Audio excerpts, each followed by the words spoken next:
നിങ്ങൾ ശ്രദ്ധിച്ചിട്ടുണ്ടോ? ഒട്ടുമിക്ക ജൂയിഷ് പീപ്പിൾ എല്ലാം ഫൈനാൻഷ്യലി സ്റ്റേബിൾ ആണ്.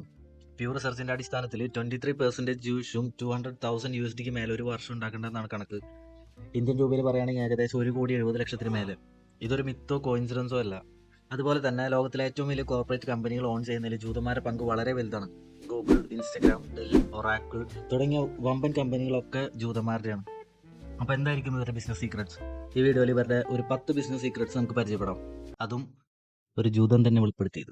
അല്ല, number 1, they teach their children how to earn a living. Jewish tradition എഡ്യൂക്കേഷന് നല്ലൊരു വാല്യൂ കൊടുക്കും. അതിപ്പോൾ ബോത്ത് റിലീജിയസ് ആയാലും ആൻഡ് പ്രാക്ടിക്കൽ ആയാലും. അതുകൊണ്ട് തന്നെ ചെറുപ്പത്തിൽ അവർക്ക് ബിസിനസ്, ഇൻവെസ്റ്റ്മെന്റ് എല്ലാം നല്ല അറിവ് കിട്ടും.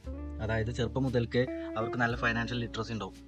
Second one, honesty in business dealings as per Torah teachings. Honesty എന്ന് പറയുന്നത് ജൂയിഷ് ബിസിനസിന്റെ എത്തിക്സിന്റെ ഒരു ഫണ്ടമെന്റൽ പ്രിൻസിപ്പിൾ ആണ്. ആസ് പെർ തോറ ടീച്ചിങ്സ്, ലേവ്യർ 19 പറയുന്നത് വിധിയിലും അളവിലും തൂക്കത്തിലും നിങ്ങൾ അനീതി പ്രവർത്തിക്കരുതെന്നാണ്. സോ ഓണസ്റ്റ് ഉള്ളതുകൊണ്ട് തന്നെ അവരുടെ ബിസിനസിന്റെ വളർച്ച വലുതായിക്കൊണ്ടിരിക്കും. താൽമുദിൽ പറയുന്ന പ്രകാരം മരണാനന്തര ജീവിതത്തിൽ ചോദിക്കുന്ന ആദ്യത്തെ ചോദ്യം ബിസിനസ്സിലെ സത്യസന്ധതയെക്കുറിച്ചാണ്. Third one, they help their community. Community support എന്ന് പറയുന്നത് ജൂഷിന്റെ പ്രിൻസിപ്പിളുള്ള ഒരു കാര്യമാണ്. കോൾ ഇസ്രായേൽ അറേബ്യം സേബ് ബസെ, അതായത് all Israel is responsible for one another. ഈ ഒരു കൺസെപ്റ്റ് ടിക്കും ഒലവുമായി ബന്ധപ്പെട്ട് കിടക്കുന്നതാണ്. ടിക്കും ഒലവും എന്താണെന്ന് വെച്ച് കഴിഞ്ഞാൽ റിപ്പയറിംഗ് ദ വേൾഡ് എന്നാണ് മീനിങ്. ജൂഷിന്റെ ചേംബർ ഓഫ് കോമേഴ്സ് പോലുള്ള സ്റ്റഡീസ് മുന്നോട്ട് വയ്ക്കുന്ന ആശയം തന്നെ ടിക്കും ഒലയത്തിന്റെ, അതായത് റിപ്പയറിംഗ് ദ വേൾഡിന്റെ തത്വങ്ങൾ സത്യസന്ധത, നീതി, ദാനധർമ്മം എന്നിവ ജൂഷിന്റെ ബിസിനസ്സിലേക്ക് അവർക്കൊരു പ്രകാശമായി തീരുന്നതാണ്. അതായത് ഒരു വ്യക്തി മറ്റൊരു വ്യക്തിനും എല്ലാം കൊണ്ടും ഹെൽപ്പ് ചെയ്യണം, ബിസിനസ്സിലായാലും മറ്റു പല കാര്യങ്ങളിലായാലും. Fourth one, giving 10% to charity. സദാക്ക് എന്നാണ് ഇവർ ഇതിനെ വിളിക്കുക. ചാരിറ്റി എന്ന് പറയുന്നത് ജൂതിസത്തിലെ ഒരു റിലീജിയസിന്റെ ഒബ്ലിഗേഷൻ ആണ്. താൽമുദ് പ്രകാരം അറ്റ്ലീസ്റ്റ് 10% എങ്കിലും ചാരിറ്റി കൊടുക്കണം എന്നാണ്. താൽമുദ് എന്താണെന്ന് പറയാൻ വിട്ടുപോയി. താൽമുദ് എന്താണെന്ന് വെച്ച് കഴിഞ്ഞാൽ ജൂതിസത്തിന്റെ ലോസും എത്തിക്സും ഹിസ്റ്ററിയും ഒക്കെ അടങ്ങിയിട്ടുള്ള ഒരു ബുക്കാണ്. 2 തരം താൽമുദ് ഉണ്ട്, Babylonian Talmud and Jerusalem Talmud. Number 5, it's preferable to be an owner than to be a worker. Working മെന്റാലിറ്റിയോട് കൂടി ഇവരെ വളർത്തിയെടുക്കുന്നില്ല. ഞാൻ ആദ്യത്തെ പോയിന്റിൽ പറഞ്ഞ പോലെ തന്നെ ഇവർ ചെറുപ്പത്തിലെ ഫൈനാൻഷ്യൽ ലിറ്ററസി ഉള്ളവരാക്കിയിട്ട് എടുക്കുള്ളൂ. പിന്നെ ഇതിൽ വേറൊരു കാര്യം കൂടി ഉണ്ട്, ജൂയിഷ് സാബത്ത് ആചരിക്കുന്ന ഒരാൾക്കാരാണ്. അത് അടുത്തൊരു പോയിന്റിൽ പറയും. Number 6, observing the Shabbat as a day of rest.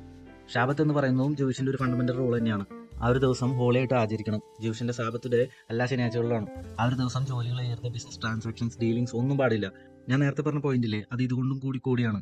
അവർ ജോലി ചെയ്യുകയാണെങ്കിൽ അവർക്ക് ഷാബത്ത് ആചരിക്കാൻ പറ്റില്ല. സോ അവർ കൂടുതലും ബിസിനസ്, ട്രേഡ്സ്, ഇൻവെസ്റ്റ്മെന്റ്സ് ഒക്കെ എല്ലാം ഫോക്കസ് ചെയ്യുക. Number 7, a positive attitude towards money. ഒട്ടുമിക്ക ആളുകളും വിചാരിച്ചു വെച്ചിരിക്കുന്ന ഒരു വേർഡ് ഉണ്ട്, money is the root of all evil. അതായത് മണി കുറെ ബാഡ് കോസസ് ഉണ്ടാക്കും എന്നൊരു മെന്റാലിറ്റിയാണ്. പക്ഷേ ജൂയിഷത്തിന്റെ കാഴ്ചപ്പാടിൽ മണി ഒരു നല്ല ടൂൾ ആയിട്ടാണ് കാണുന്നത്. അതിപ്പോൾ ബിസിനസ് ഡെവലപ്പ് ചെയ്യാനാണെങ്കിലും എന്തെങ്കിലുമൊക്കെ ബിൽഡ് ചെയ്തെടുക്കാനും. സോ അത് അവരുടെ ആ ഒരു പോസിറ്റീവ് ആറ്റിറ്റ്യൂഡ് ഉള്ളതുകൊണ്ട് തന്നെ അവരുടെ ഒരു മണി മാനേജ്മെന്റിനെ ഹെൽപ്പ് ചെയ്യും. Number 8, cash, inventory, real estate, 1/3 of every sector. ഇവരുടെ ഇൻകത്തിന്റെ 1/3 അവർ ക്യാഷ് ആയിട്ടും 1/3 അവർ ഇൻവെന്ററി ആയിട്ടും ബാക്കി ഒരു 1/3 റിയൽ എസ്റ്റേറ്റിൽ ഇൻവെസ്റ്റ് ചെയ്യും. സോ അവർക്ക് multiple streams of income generate ചെയ്യാൻ പറ്റും. അവിടെ ഒരു പോയിന്റ് എന്താണെന്ന് വെച്ച് കഴിഞ്ഞാൽ അവർ ഇൻകം അവർ പിന്നെയും റീഇൻവെസ്റ്റ് ചെയ്യണം, മണി മൾട്ടിപ്ലൈ ചെയ്യാൻ വേണ്ടിയിട്ട്. Number 9, don't do to other people what you wouldn't want done to you. ഇത് ജൂയിഷിന്റെ എത്തിക്സിൽ ഡീപ്ലി റൂട്ടായിട്ടുള്ള ഒരു ഗോൾഡൻ റൂളാണ്. മറ്റൊരു വാക്കിൽ പറയുകയാണെങ്കിൽ മറ്റുള്ളവർ നിങ്ങളോട് എങ്ങനെ പെരുമാറണം എന്ന് നിങ്ങൾ ആഗ്രഹിക്കുന്നു, അതുപോലെ തന്നെ നിങ്ങളും മറ്റുള്ളവരോട് പെരുമാറണം. ഇത് ഒട്ടുമിക്ക ഗ്രന്ഥങ്ങളെല്ലാം പറഞ്ഞിട്ടുള്ള ഒരു വാക്യമാണ്. സോ ഈ ഒരു റൂള് അവരെല്ലാ മേഖലയിലും അവർ അപ്ലൈ ചെയ്തിട്ടുണ്ട്, including business. And last one, trust in God. ദൈവവിശ്വാസം എന്ന് അവരിലേക്ക് ഊന്നിറങ്ങിയേക്കുന്ന ഒരു കാര്യമാണ്. അതിപ്പോൾ ബിസിനസ്സിൽ മാത്രമല്ല, അവരെന്ത് ചെയ്യാൻ പോകണമെങ്കിലും ഗോഡാണ് അവരുടെ ഫസ്റ്റ് പ്രയോറിറ്റി. സോ ഇത്രയും കാര്യങ്ങളാണ് ജൂയിഷിന്റെ ബിസിനസ് സീക്രട്സ്. ഇതൊക്കെ കേട്ടപ്പോൾ നിങ്ങൾക്ക് എന്ത് തോന്നുന്നു? എന്തെങ്കിലും കമൻസിൽ അറിയിക്കുക. അപ്പോൾ അടുത്ത വീഡിയോ ആയിട്ട് കാണാം. Okay, by.